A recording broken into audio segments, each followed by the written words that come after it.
breaking news out of New York City, New York. The nation's elite have assembled at the Metropolitan Museum of Art. On display, the amazing works of the abstract expressionists. Come see Pollock, Rothko, and de Kooning on display now.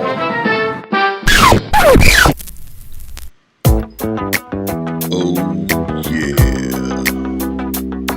the 60s are here, baby, bringing color and life to the art world, making art for the masses. Show your ride. We got peace and love and happiness for everyone. Oh yeah.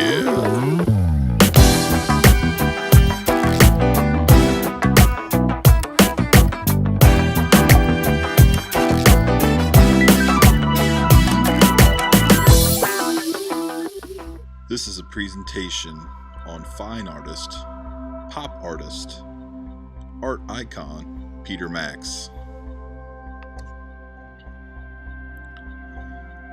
By looking at this image of Peter Max's artwork, I bet you can tell which decade this was created in. We got the decade of love, perhaps the summer of love. There may have been a large concert in New York where many great musical acts performed, ideas of peace, love, and happiness. The 60s, of course. Peter Max grew up in Germany as well as China. While living in China, he did not have very much access to American culture, and the way that he received his American culture was through comic books. Comic books such as Flash Gordon and Captain Marvel. If we look at the imagery on this Captain Marvel comic book, I bet in the near future you will see that Peter Max got some inspiration from this cover. If we look at the bright, bold colors of the reds and blues and yellows and greens, along with the dark, bold outlines, you can also see many cosmic shapes such as planets, stars, and moons. In Peter Max's teenage years, he really enjoyed the study of astrology and astronomy. Both of those subjects will play an important role in the inspiration of his artwork later on in his life. Some of the artwork that made him famous. In Peter Max's own words, his cosmic style had to do with mythology, cosmic energy, astrology, and astronomy.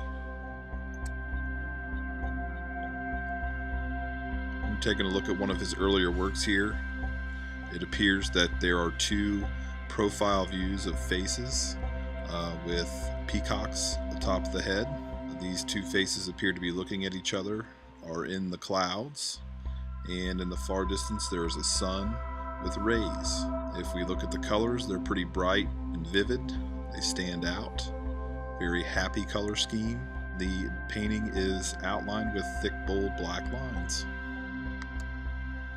During the 1960s, the baby boomers were teenagers and 20-somethings, and that culture exploded.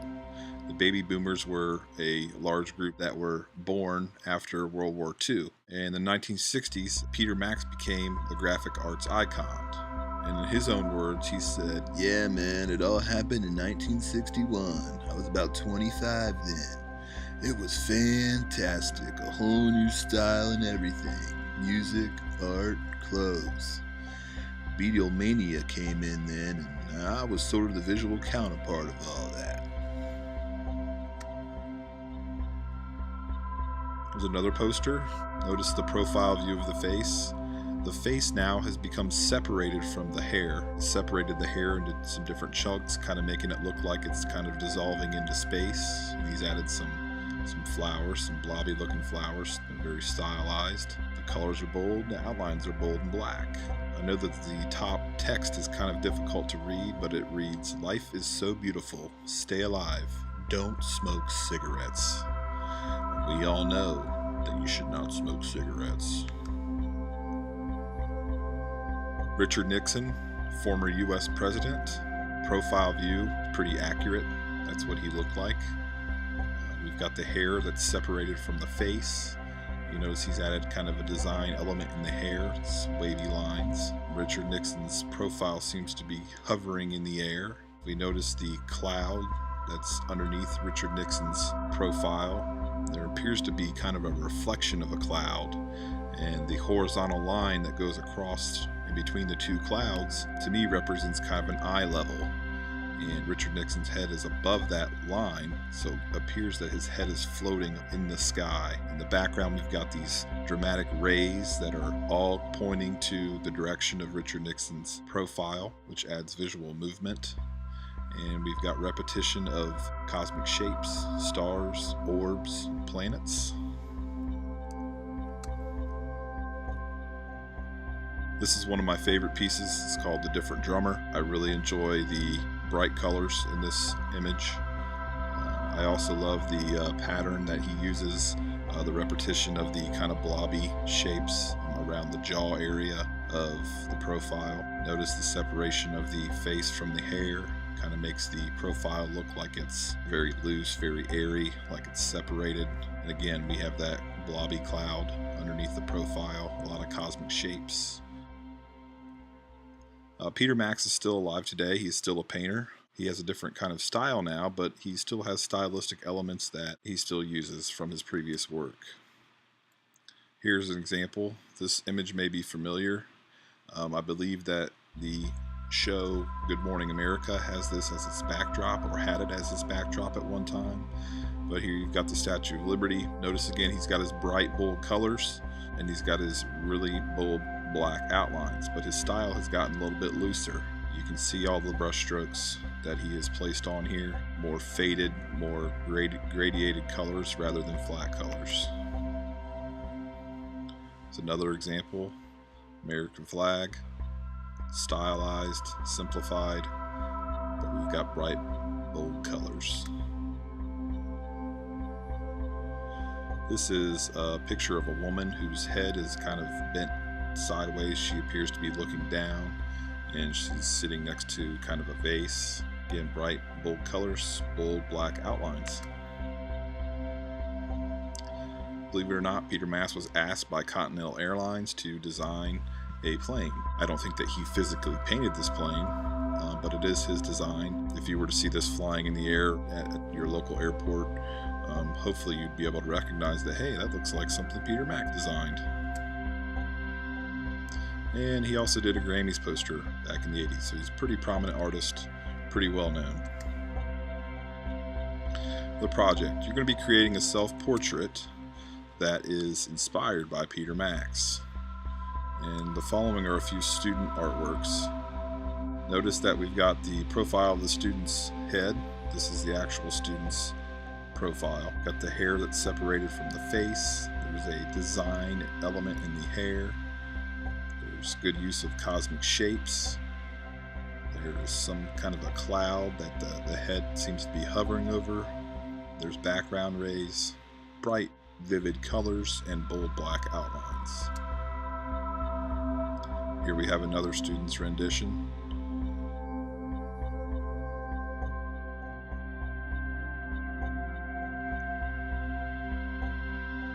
And another one. For your project, these are things that you must have. These are elements that must be contained within your project. You need to have some kind of rays. They don't all have to be going diagonal towards the center. You may have some other way that you may want to put them. You need to have your separated hair from the face, the profile. Cosmic shapes need to be included. A cloud, a flower, or blobs need to be evident somewhere within your composition. Bright, vivid colors, and it needs to contain bold black outlines. Sketching your ideas. This is an example of a blank sketch sheet. You're going to notice that there are 4 profile views of a head. You're going to sketch out your ideas for the Peter Max self-portrait on this sheet. This is an example of a finished sketch sheet. Notice how all 4 sketches are completely different. I know that you have a lot of ideas floating around in your head. This is a great opportunity for you to jot them down. If you'll notice, all 4 sketches contain all of the elements that are required for this project.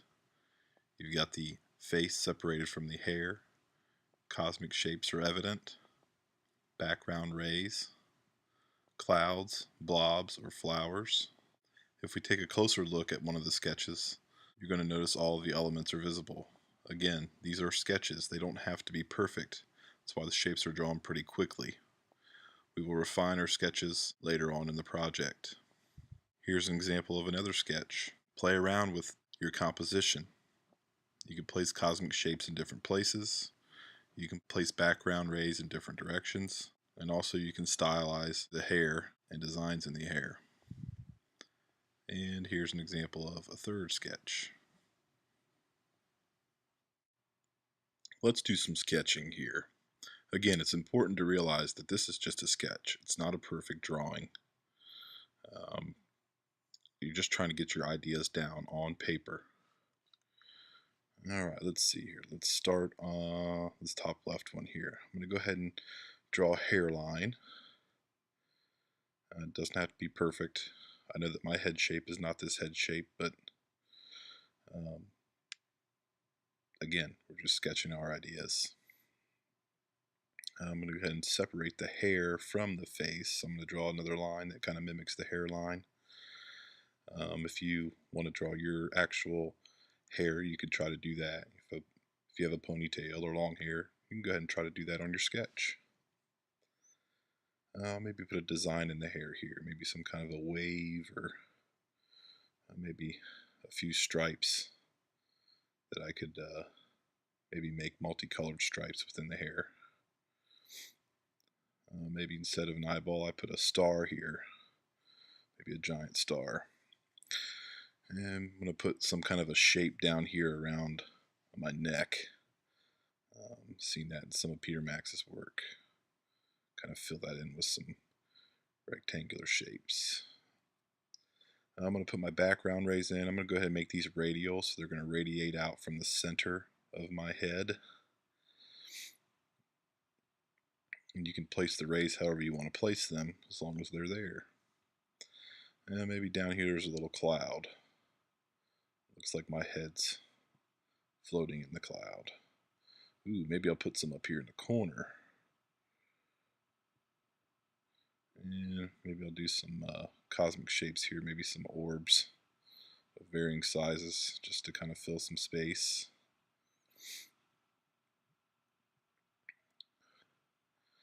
Now, maybe we can add a lightning bolt in the cloud over here. Not necessarily a cosmic shape, but hey, looks pretty cool. Do one over here as well. Oh man, that's terrible. Let's try this one here. Start off, I'm going to draw some kind of blobby flowers, those kind of hippie 70s flowers that Peter Max used in some of his artwork.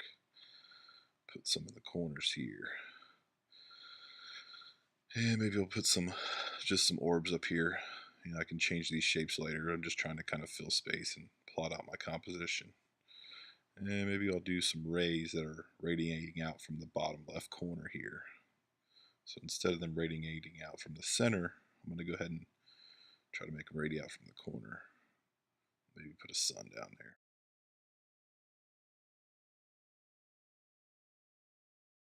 Go ahead and draw a hairline here. And on the giant star, and maybe I'll place these cosmic shapes in kind of a striped fashion, a repetitive fashion, going from left to right. Some orbs and some more stars. Looks like maybe I want to put my glasses in here. Maybe kind of do a silhouette, generic version of my glasses.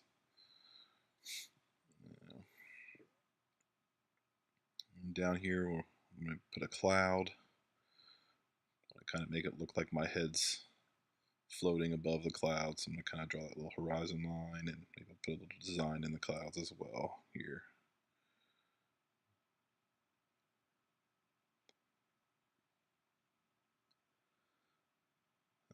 It's not bad. So there you have it. There's two sketches.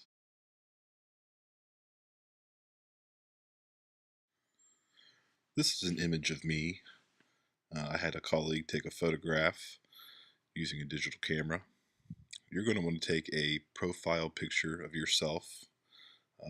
Have someone take a picture either with a digital camera or a cell phone. And you're going to want to import that image into your computer and print it out.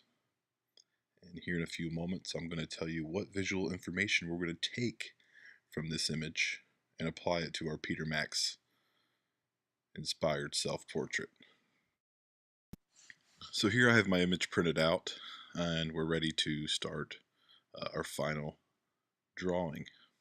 I've got some tracing paper here that I'm going to place over my image, and what I want to do is I want to trace an accurate representation of my profile. You want to try to be as accurate as you possibly can.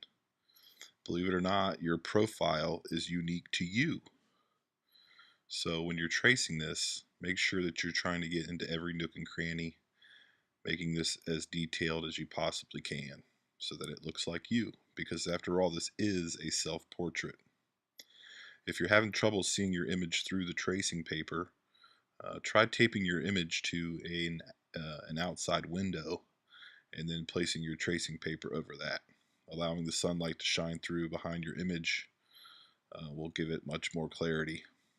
If you have a light table or some other apparatus, that could be good to use as well. I'm going to go ahead and speed this up.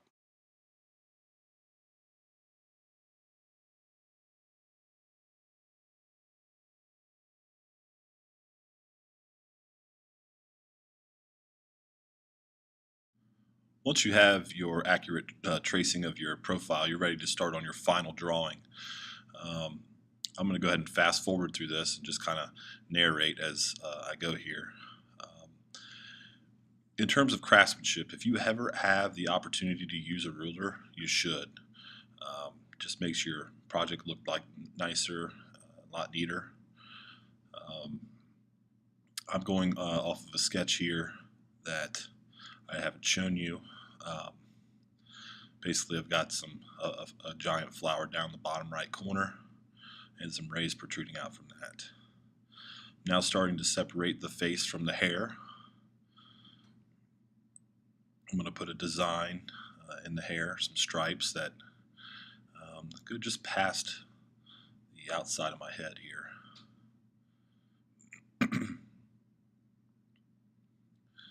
And I'm going to separate my hair and beard from my ear and neck section here. Get rid of the ear detail. You can keep that in there if you'd like, or you can erase it. I'll go ahead and put a design down here in the neck, just to add some interest there. And I'm going to do a cloud here, kind of a reflected cloud with maybe a little design in that. So my head appears to be floating above the clouds.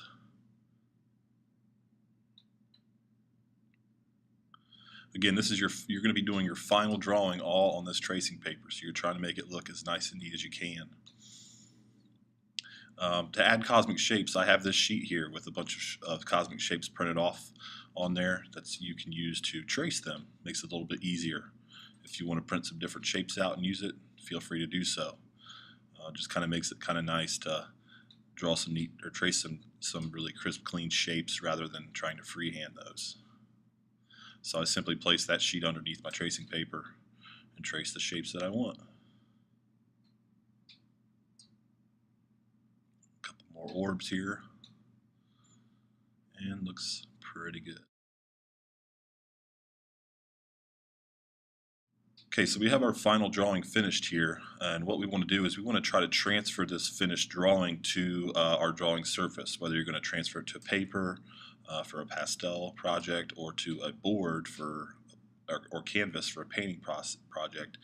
You simply want to flip over your tracing paper and you're going to apply just some graphite pencil to the back of it. You're trying to put a thick coat on there, and I'm going to give you a little sample here.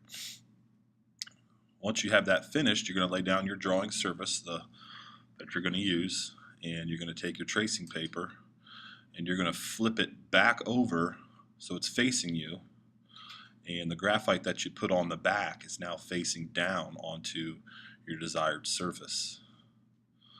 And you're going to want to probably tape this down. Grab some tape here. That way, when you go to transfer this, it doesn't move on you. So now all you do is you simply just trace your drawing. The graphite that's on the back of your tracing paper will transfer over to the drawing surface that's under your tracing paper. And I'm going to speed this up here. When you're transferring, you still want to maintain detail. You want to be accurate. Try to trace the exact lines that you drew, because again, you're trying to transfer your accurate drawing, your finished drawing, to another piece of paper or board or canvas. Once you're finished transferring, if you lift up your tracing paper, ooh, look at that! Your drawing magically appears on the other surface. You may need to go over your pencil lines or your transferred lines with a pencil just to kind of clean them up a little bit. Once you've finished transferring your drawing, you're ready to outline. I recommend outlining with a black Sharpie. Nice, clean, even, smooth lines. We don't want any chicken scratch. And again, this is going to kind of add that bold black outline to your self-portrait that mimics the bold black outlines of Peter Max's style. And I'm going to go ahead and speed this up.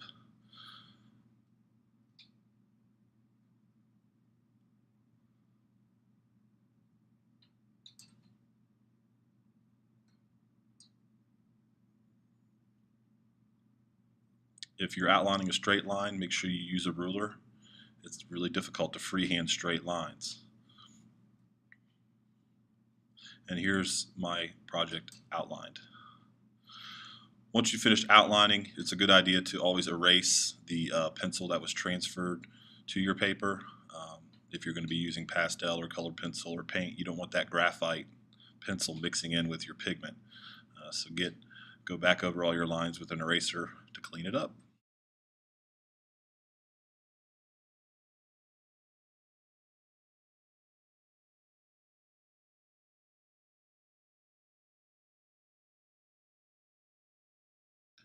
Now that you're ready to paint, I want to give you a few tips on proper paint application.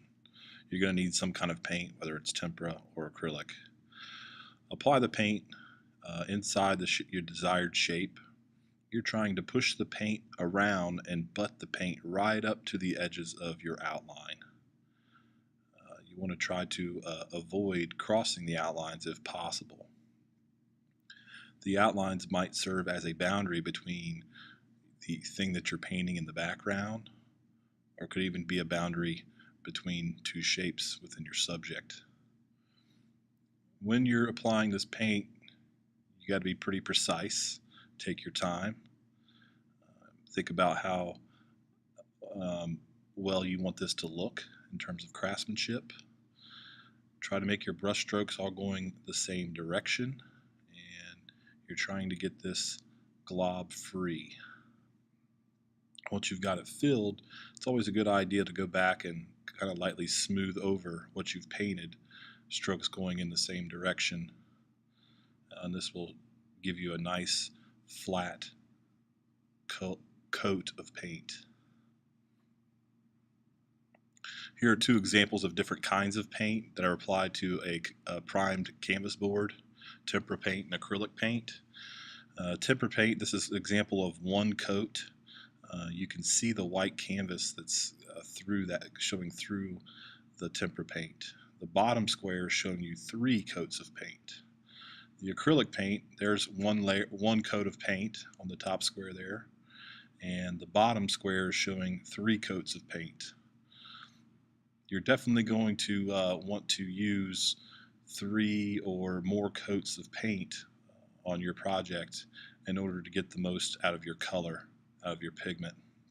We want these colors to stand out, so 3 or more coats is going to be required.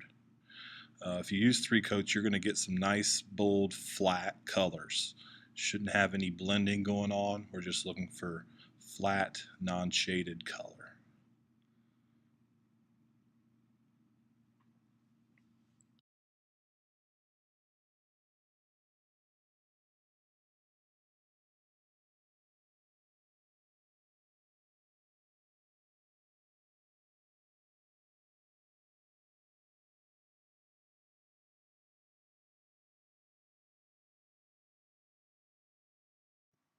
If you're planning on using chalk pastel, here are a few tips to help give you successful results. First of all, you want to apply the chalk pastel in kind of a circular fashion. You want to put it on pretty thick, but not so thin that you can't see it. If you put it on too thin and you try to blend it out, like down here at the bottom, it just doesn't show up very well. Okay, so you want to put it on somewhat thick. Again, chalk pastel, it is made to spread around and blend. So nice even coat application. Once you're ready to blend, I like to blend in circles, tiny circles, to get the smooth, even result.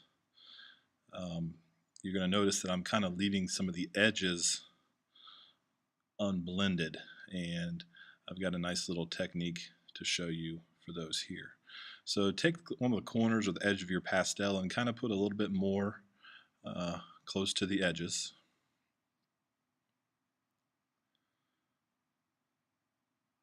And you're going to grab what's called a blending stump, which looks like this.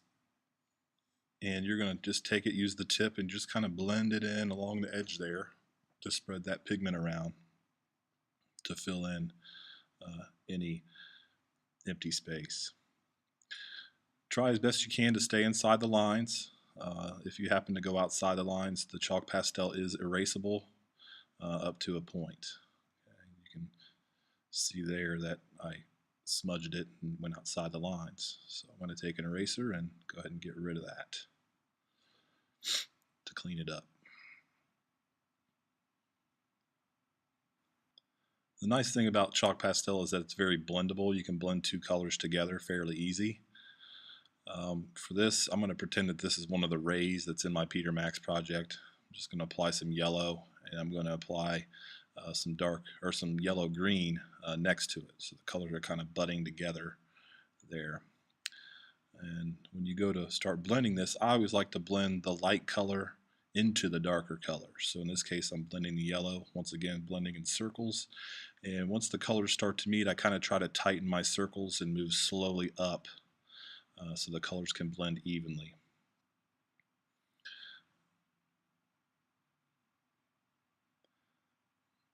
If you take a clean finger to where the two colors meet, you can make the blend even more softer. And if you notice that the blend is a little bit uneven, you can always add more chalk pastel and then reblend to make it appear even. Looks pretty good. And erase your edges.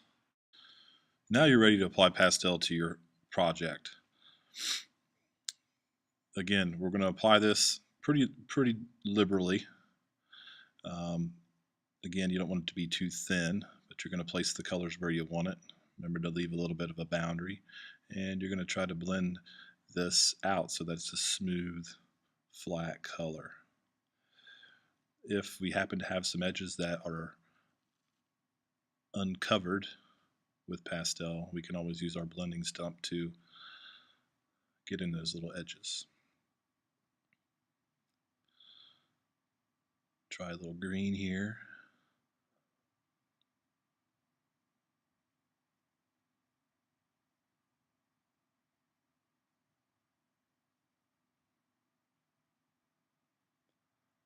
And blend that out with a clean finger. Try it from this side so that you can kind of see. You can tell that some of the chalk pastel is getting over top of my Sharpied black outlines, and that's okay. We're going to fix that here in a little bit. You just don't want to try to smear the colors into each other because that will create a mess and muddy up your colors.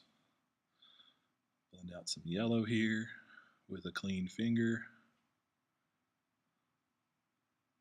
And looks pretty good.